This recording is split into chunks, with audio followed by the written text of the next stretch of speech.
Ya kan? Jadi kalau ada rasa tersinggung pengajian Pak, itu ndak ustaz nan salah. Bagi contoh, apa kepala sedang gatal, sikit ada pila patah-patah giginya, di itu aja sikit patah tu kepala, apa picing-picing Pak, deh seronya lain gatal kau kena kawit, padahal sikit-sikit patah giginya. Ada orang sikitnya sikit baru wali cukui giginya, ya kan?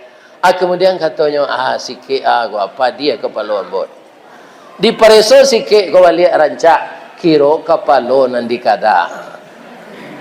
Jadi kalau kepala dikada, pada dia ndak kena sikit. Kada kau nang kadi ube.